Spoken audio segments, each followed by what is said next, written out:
金腰带属于中国，我会把金腰带留在中国。伊朗特种兵来中国扬言要当拳王，不仅在发布会现场一脸趾高气扬的对中国选手推推搡搡，还不断拍打中国小伙的胸脯，故意挑衅。中国小伙萨利曼并没有过多搭理他。不过在第二天的比赛现场，开局还不到半分钟，萨利曼用摧筋断骨的拳法打得对手肝肠寸断，干断8根肋骨，躺尸擂台。不过就在萨利曼高喊着必须要把金腰带留在中国时，一个大老黑立马站了出来。没错，观众朋友们，他就是眼前来自于乌干达的龙蒙亚乔赛亚。赛前他也是口口声声扬言要让我们中国小伙血债血偿，加倍偿还。这个大老黑来自于乌干达，理论上来讲啊，和伊朗应该没什么关系啊，但是因为他和这个伊朗的特种兵呢在同一个俱乐部训练，他便口口声声扬言他要复仇。他和那个伊朗特种兵啊，那真是狼狈为奸。这两个人啊是来我们中国赚着钱啊，还瞧不起我们。台上欺负我们中国选手，台下欺负我们的中国姑娘。我相信前者大家不会太多计较，而后者很多人啊根本忍不了。看这帮卑鄙的老外践踏和欺辱我们的中国姑娘啊，真的是令人感到愤怒。想一想都觉得恶心，主要是这帮家伙的繁衍能力啊实在是太快了。我们看一看现在的法国，60%以上都是黑人黑皮肤，所以说为了预防我们中国呀变成下一个法国，我们看眼前的中国小伙子啊，来自于新疆的萨利曼霸气出山，年纪21岁，也就是20周岁，身高1.70米，臂展1.72米啊，生涯总战绩23战22胜12场 KO。可以说是我们中国新生代选手当中的，我个人认为啊最猛的一个，而且他的成长速度呀也非常之快，曾连续4年获得过新疆省的3大锦标赛冠军，以及目前他是昆仑决的拳王。好，这边双方比赛开始，我觉得就冲着萨利曼那一句啊，必须要把金腰带留在中国，我们就可以无条件的去支持他了。小伙很有野性啊，不像现在我们中国有一些人啊，年轻小伙子。这唱唱跳跳的，留着长头发啊，这个肤白貌美的，比女生啊还会打扮啊。像萨利曼这种年轻啊有血性的小伙子不多了。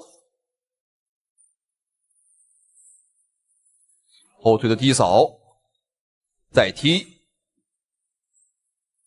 又一个。看萨利曼的比赛，观众朋友们啊要注意，着重看他的腿法啊，他自己呢独创了一种碎骨腿法。顾名思义啊，就是踢断对方的小腿骨啊，主攻对方的小腿。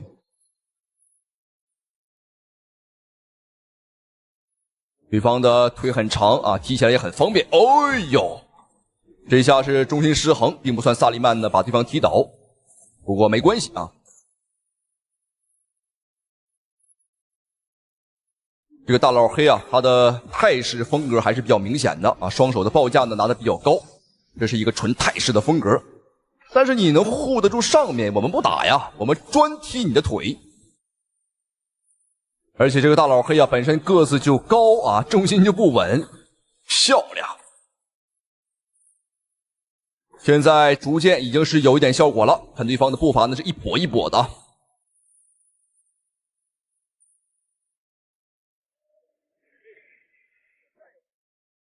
刚刚的换拳啊，萨利曼是有一点点吃亏啊。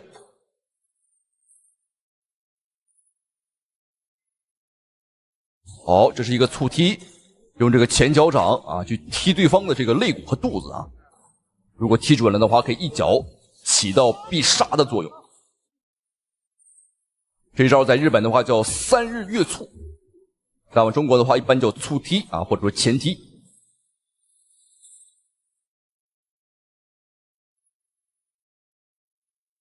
好，萨利曼的拳很猛，打得对方抬不起头了。漂亮漂亮，连拳带腿，再见一个低扫腿。这个卢蒙亚乔赛亚在我们中国目前是4战全胜。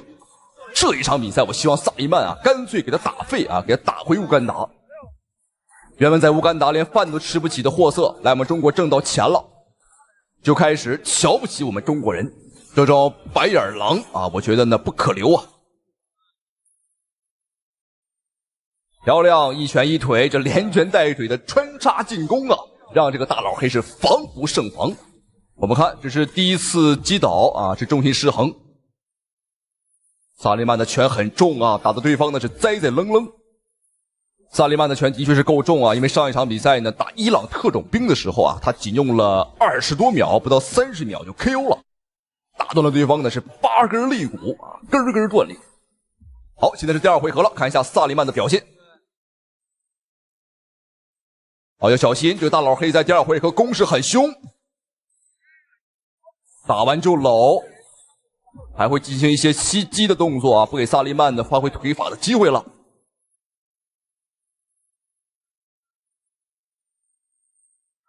情况不对，立马开搂，不想给萨利曼啊踢他腿的机会。对方出腿次数也不少啊，但跟萨利曼比起来的话，这个腿法的力度明显是不一样。我们是又快又狠。漂亮，漂亮，漂亮！这一脚是，哎呦，踹到了对方的第3条腿，踢得好。既不让他赚钱啊，也不让他祸害我们中国姑娘。当然不是故意的，因为在搏击擂台当中呢，踢裆啊，这个也是不可避免的。扣分就扣分，无所谓。我相信萨利曼是有绝对的实力啊，可以 KO 掉对手的。所以说分数对我们来讲无所谓。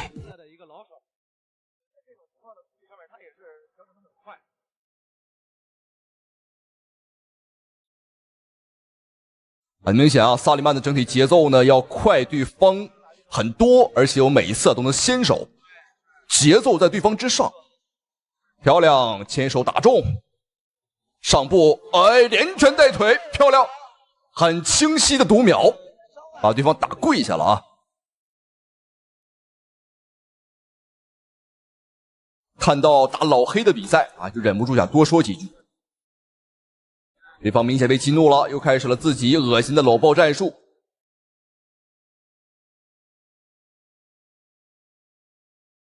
打法很脏啊！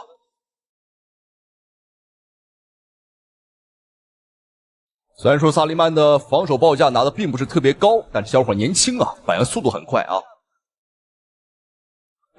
漂亮，打得好。不过这一脚观众朋友们也看得很清楚啊，不是故意的。你不要老把你们的裤裆往我们腿上撞啊！不过刚刚这一脚看起来没什么问题，不过说句心里话，我希望他呀有点问题啊，让他呢中国挣钱中国花，直接把钱啊男科医院啊全部刷光。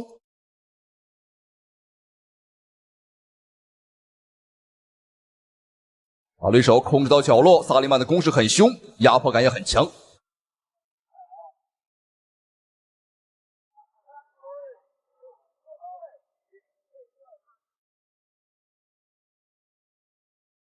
好，这边第2回合比赛结束，萨利曼的断骨腿法呀，果然是名不虚传。第2回合双方的节奏都偏快啊，希望第3回合再快一点，我们直接啊 KO 掉对手，那是最好的了。现场的举牌美女很漂亮啊，很年轻。不过在绕场走的时候啊，注意一点啊，要离那个大老黑啊，离他远一点，很危险。是踢着裆，好像也是来到我们的第3回合，是2支。对，这一回合不知道有没有 KO 啊？是。一个扫地，有一个啊！这个扫地是真的是很准，而且很重啊！对，有可能就结束了啊！对，是。所以就像刚才说的，这一场回合如果 KO 到他的腿啊，你看这个卢蒙亚啊，你看他的这个手这个腿的话，已经是把它提起来啊，要去防着对方的这个扫地腿。再来了一个了，很大了。好，我们的换架了啊！现在换架了。好，一个换架，一个跳踢。啊，想做转身啊！嘣！距离太近，对，距离过近，对。你看他这时候你再做转身蹬的话，没太大的意义。是。直接还是用这个低扫腿。又来一个！我们裁判叫停的比赛也是这个扫踢啊，也是。好，观众朋友们没有问题。我们的中国小伙萨利曼在比赛第3个回合啊，连续3次读秒，用自己的碎骨腿法彻底啊踢废了对方的双腿。让我们恭喜萨利曼啊！同时十分感谢屏幕前您的收看与支持。那么下期视频再见。明天你的对手就是来自于中国的张伟丽，你对此有什么特殊的准备吗？实在是太可笑了。这种货色根本没有资格来和我打比赛，我根本不认识这个娘们儿。只要她是一个中国人，明天我就会把她打进棺材里。好，各位屏幕前的观众朋友，大家好，欢迎收看本场比赛，这一场非常精彩的中日大战，没有错，又是一场暴打小鬼子的精彩对局。那不过本场比赛并不是普通的小鬼子，而是一个猖獗至极的女鬼子。好，我们看这个佝偻着腰的，好像鬼子进村，一脸横肉，没有错啊，他就是猖獗至极的佐佐木仁子，39战39胜的日本拳坛王者。我们看。这个家伙好像有多动症。赛前对方的佐佐木仁子表示说我不认识张伟丽，我也不知道他是谁，这种二流货色不配当我的对手还说什么我不管张伟丽是谁，反正他是一个中国人我就肯定会打废他。好，这个小日本怎么这么猖獗？这场比赛他猖獗的原因是因为这个主场是日本的主场所以说他呢是有着很大的优势，裁判、观众以及打分人员都是日本人所以说这场比赛对于张伟丽来讲呢非常的不公平。好，没有错，比赛开始，来看一下蓝方选手张伟丽，蓝色拳套，红色拳套就是日本选手佐佐木仁子。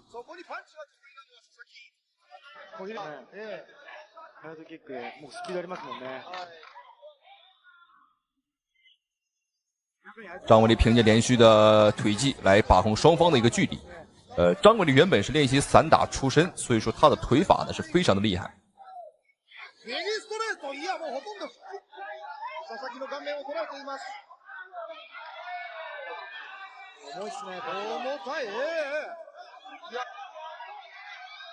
乗り込んできてますからね。ここがアウェーですから、もう倒すしかないということですね。そしてクラッシュがどういうリングなのかというのももうすでに理解しているというジャン・ウェイリー選手ですね。まずその横蹴りからこれからこの後関根さん何が出てくるか。连续侧踹，那这个招式的话是典型散打当中的一个招式。双方在第一回合换拳的话是明显是张伟丽占优势不仅我们打得更准。好，我们看什么情况？一拳打翻，在最后的时刻，张伟是抓准一个机会。但是我们看对方的日本选手，他的恢复能力很快我现在甚至怀疑他已经是打了兴奋剂，这个不太好说。两人的作战风格是很不同的对方是纯泰拳我们这边的话是散打加自由搏击。好，没有错，观众朋友们，比赛第一回合已经结束。确实有点蹊跷，对方的日本选手呢，这个家伙怎么这么抗揍？他的年纪这个比张伟丽大很多但是没有想到他的抗击打能力超乎我们的想象。好，第二回合，张伟丽还是以腿法去开路。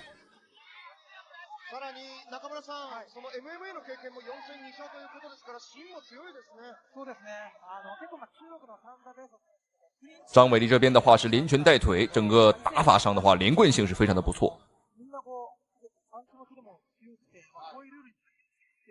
我们看这个日本选手的鼻血，我们看对方的鼻子流出了狗血，他被张伟丽打的这个打断了鼻梁。そうですね。サンダはリングじゃないと思うんですよ。リングって逃げられないですよね。で、こうなってくると足が止まってくると、捕まえられますよね。徐々に足が止まってきたと思いますね。そうですね。佐々木が前へ前へというところ、右をかわして右、さらに膝というのが佐々木です。関根さん、佐々木の時間がやってきたようですね。ウェイリー選手ね。全力で振るからちょっとスタミナが虽然说对方的日本选手呢是被打出了狗血，但是这个家伙反而是越战越勇。但是我们看张伟丽的体能下滑呢是非常的明显。这和他以往的这个比赛状态和竞技状态是不同的。可能是客场作战，那在心态上是受到了影响。好，我们看还有最后半分钟的一个时间。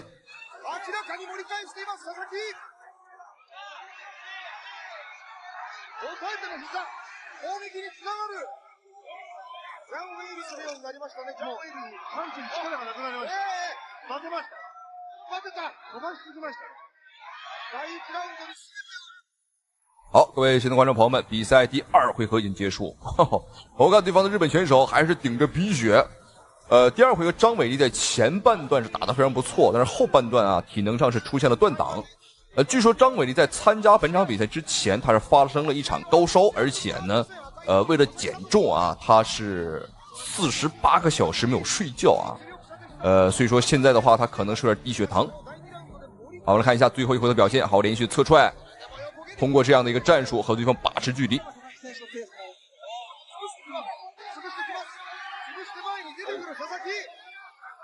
まだ顎までも横蹴りが届く。ならばと拳で佐々木。小出町選手、やはり佐々木が何発か食らってもというその意図ですよね。可以说张伟丽在这个整个中国的影响力可以说 No.1 啊，放眼亚洲那也绝对是排得上号的啊。但是对手说，不认识我们。但是我们现在看对方的整个打法以及战术体系呢，完全啊就是针对我们去做的啊。好好看。张伟丽要注意防守就可以了，还有最后1分钟的时间，前2回合我们是有优势，只要不被 KO 啊，这个比赛拿下来还是没有问题的。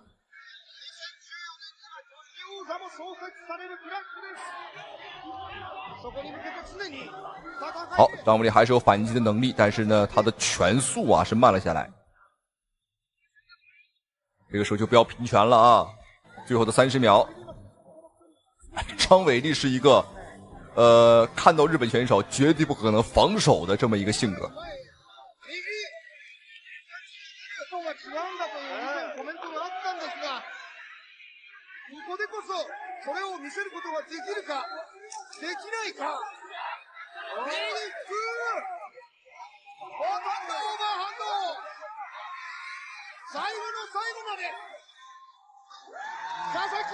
好，各位亲爱的观众朋友们，比赛终于是结束，打得非常非常的精彩。2名女子选手可以说是拼尽了全力，甚至来说比男选手打得还要凶狠。这场比赛举办地点呢在日本，所以说张伟丽可以说是很难受啊。主场，对方的主场，我们的客场，所以说打起来是比较困难。而且我们赛前啊，我们刚刚也说到啊，是48个小时因为减肥没有睡觉啊。这场比赛我们看李景亮也是陪着张伟丽来到了现场。长时间的不休息啊，导致呢张伟丽是有点这个低血糖的一个状态啊。好，我们看一下最终的裁判打分。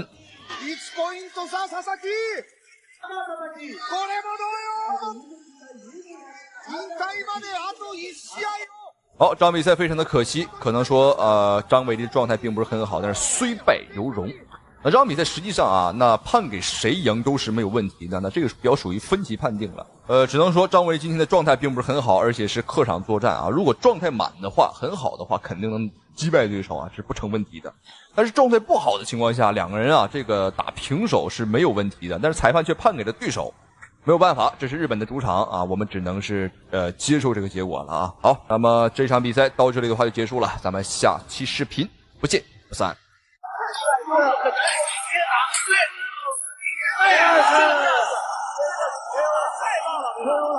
巴西拳王不讲武德，竟然使用明令禁止的足球踢猛踢中国小伙的后脑，被惹怒的中国小伙拳拳爆头，直接将对手打飞出擂台，大快人心。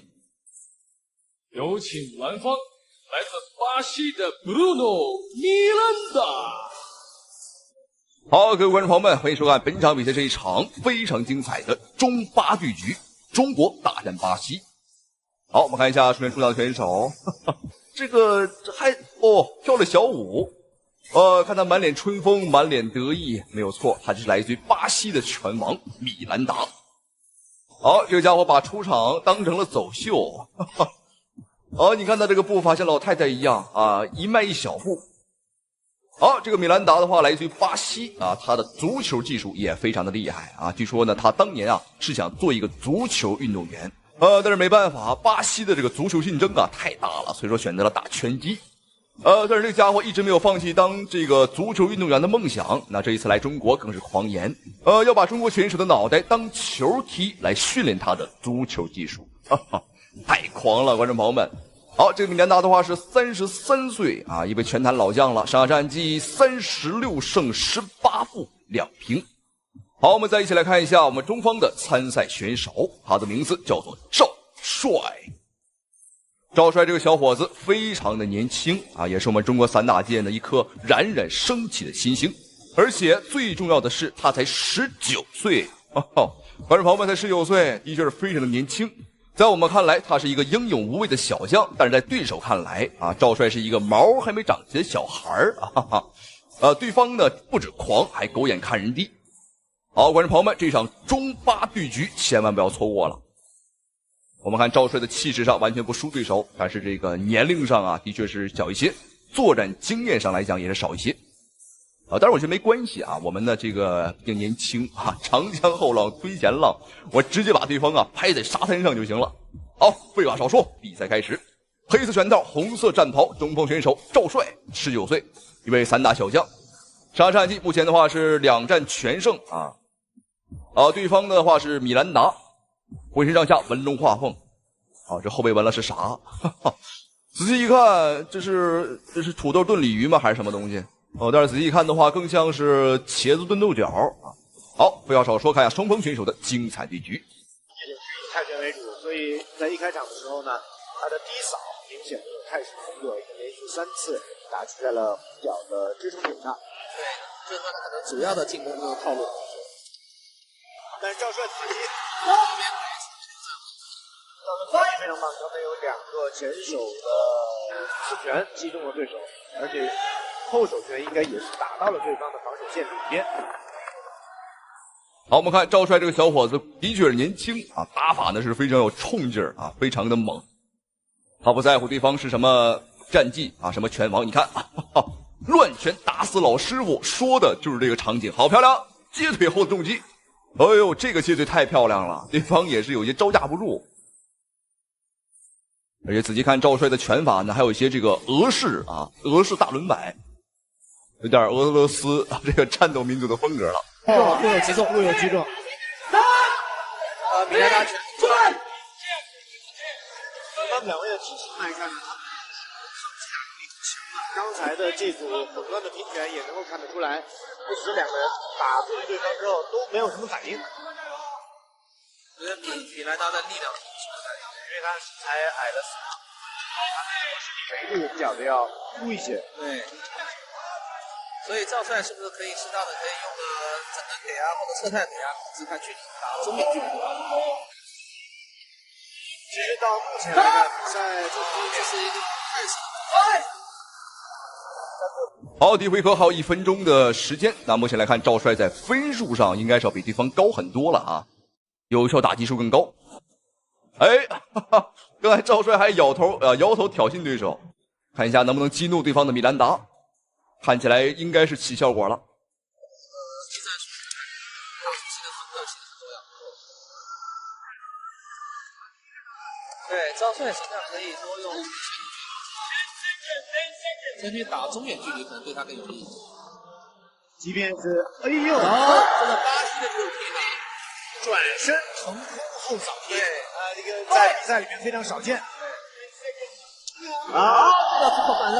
这就是对优秀一年的体现体现出来了，就是我吃了亏没关系，我马上还你一个，而且一般是用相同的技术来还一次。刚刚有个气势，第1回合结束。好，观众朋友们，双方的比赛来到第2个回合，看一下2个人的精彩表现，精彩对局。好，我们注意看，红色战袍赵帅啊，一个19岁的散打小将。那么这个黑色裤衩便是巴西拳王米兰达。据说他这个足球踢得不错，赛前更是扬言说要把我们中国选手脑袋当球踢啊！这个是明显犯规的动作。刚刚对方有一个足球踢，但是裁判并没有扣分。然后这个家伙真是手段歹毒，这是明令禁止啊，而且是一个违规的动作。是，而且臂展的是，他不光已经是把肩缩过去了，整个躯干都往前倾。对，所以也很有危险。他要弥补自己的这个身高臂展的劣势的话呢，这种打法也可以。做好防守。第2回合开局1分钟，对，开局1分钟之后，好像赵帅挨的有效的打击多了一点，比第1回合有所提升。对，还是没有距离给。是因为他的意图是似乎是我支撑腿挨一个低上去之后，我冲进去换一个拳，对，冲进去打拳。哦，转身摆离，扫到了，没有杀伤，扫到了。我们看这一回合，赵帅表现的是非常的冷静啊，打法上也是哦，找机会还是得打。不好意思啊，我看起来是挺冷静，但实际上呢，赵帅这个丝毫不想冷静啊，但是要小心自己的前支撑腿，被这个米兰达呢是连续踢中好多次了。啊，你看这个扫踢呢是一个积累性的伤害啊，越踢呢这个伤害是越高的。刚开始没事，那后边可能就受不了了。看一下赵帅怎么处理。他的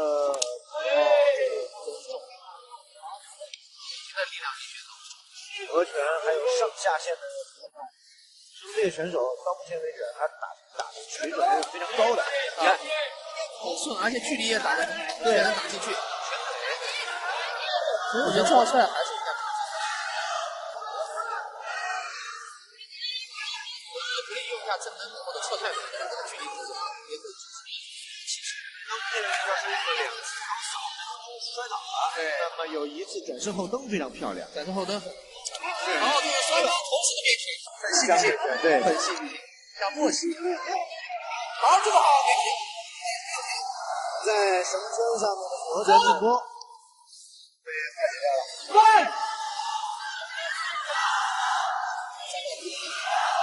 好，这个就是杨超的动作。好，观众朋友们，对方把这个踢足球的招式啊都拿出来了，倒挂金钩啊，舍身踢，有点意思啊。对方真是把这个比赛当踢足球了。好，第2回合比赛结束。好，我们注意看对方这个足球踢哦，你可以看到，真是下狠手啊！我觉得这种人完全可以给他禁赛啊，以后不要让这种人来中国参赛，的确是太坏了。好，观众朋友们，看一下双方第3回合的精彩表现，精彩对局。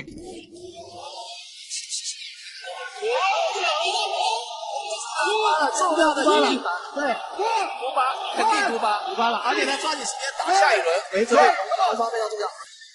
所以从我们这个角度啊，大家对这方面非常明显，这也是这个搏击的魅力。看，就是很难说，接着打，对，这个时候一点对。好，观众朋友们，精不精彩，解不解气？对方扬言说把我们中国选手脑袋当球踢，结果自己啊脑袋反被当成沙袋一样暴打。我们看对方哈哈都打飞出擂台了，这算是进球了吗？观众朋友们，算是进网里了是吧？这场比赛让我们恭喜赵帅进球了啊！好，同时非常感谢屏幕前您的收看与支持，咱们下期视频再见。200斤少林金刚罗汉终于出山，杀入危险重重的菲律宾擂台，挑战浑身肌肉的菲律宾拳王。大开大合的少林拳法，再配合上少林铁头功，连轰上百拳，对手根本招架不住，让全场老外彻底傻眼。好，观众朋友们，我们注意看眼前这个浑身肥膘的光头壮汉，没错，来自于我们嵩山少林寺的金刚罗汉唐大瑞，法号智空。好，再注意看这个浑身，哇，这个肌肉真的是有点不太真实。好，这个肌肉壮汉便是菲律宾的本土拳王马克帕洛马。这场比赛举办在号称是世界拳击坟墓的菲律宾举办。在菲律宾的话，可以说是全世界最危险的搏击擂台了，因为这里常常打死人，而且经常举办这种无差别的比赛。无差别呢，指的是体重无差别啊，哪怕你是80斤，也可以和300斤一起打。好，这场比赛已经开始了。蓝方选手红色短裤唐大瑞啊，少林金刚罗汉，少林武僧。而红方选手便是菲律宾本土拳王了，马克帕洛马。两个人啊，一个是浑身肥膘，而另一个是浑身都是肌肉块头啊。我们看唐大瑞一上来打得很凶。Inabot ni Palanubukan dalawang malalaking mama。大开大合的少林金刚拳，感觉把对方已经有些轮懵了。哦，注意看这个马克，这个脑袋后边留了根小辫儿啊。难道这是晚清余孽吗？生活在菲律宾的贝勒爷啊，这是啊。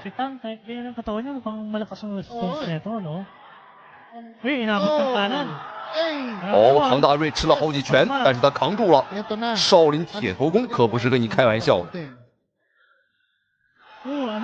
哦，我们看唐大瑞完全不防守，大开大合，左右开抡，一个字儿，那就是干。 Medyo nakikita natin yung gigil ni Palomar dito. Parang ayaw niya nasasaktan sana. Oo. Nagigil yung bawi niya. Medyo nailang na si Tang.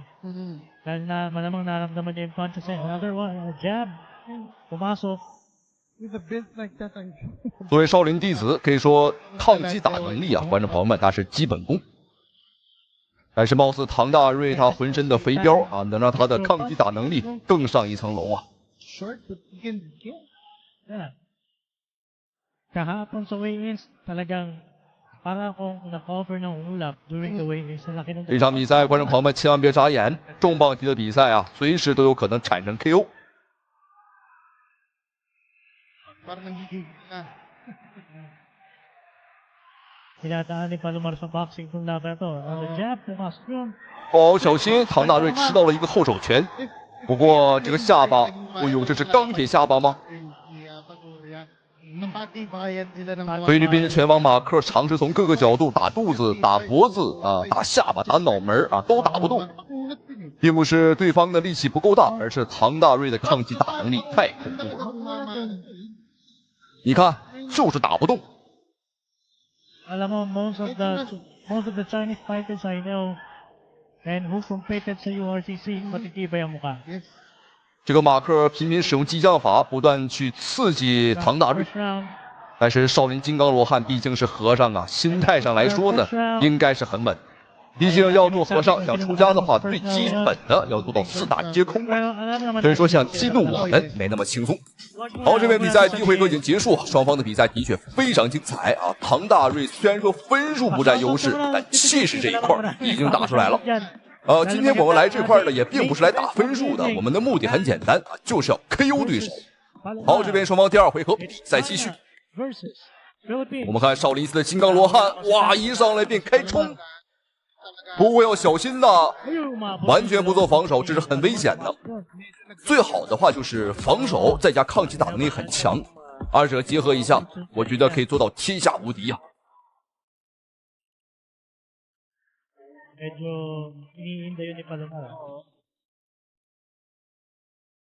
唐大瑞的打法风格和他的这个外形，观众朋友们真的是一模一样啊，非常的粗犷啊，非常的这个狂野。 有一种这个鲁智深的感觉。哦，马克受不了了，想过来摔。比赛规则呢是综合格斗规则，可以打站立，可以打摔跤。哦，出血了，这个血是谁的呢？哦，沾到了我们的脑门上啊，应该是对方的这个脸上流的血。 没错，是菲律宾拳王马克的右眼角。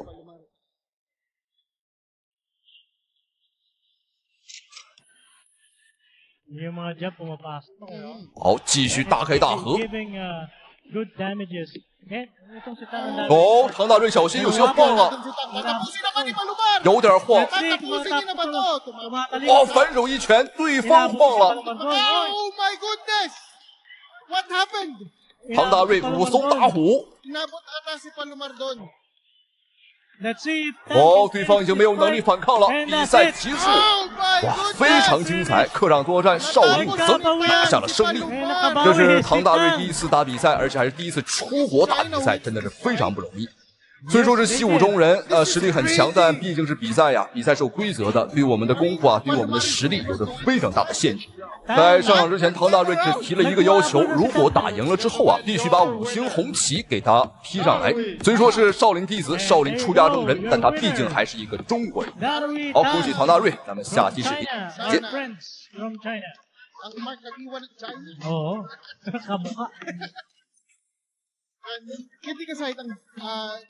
He did really well for this match.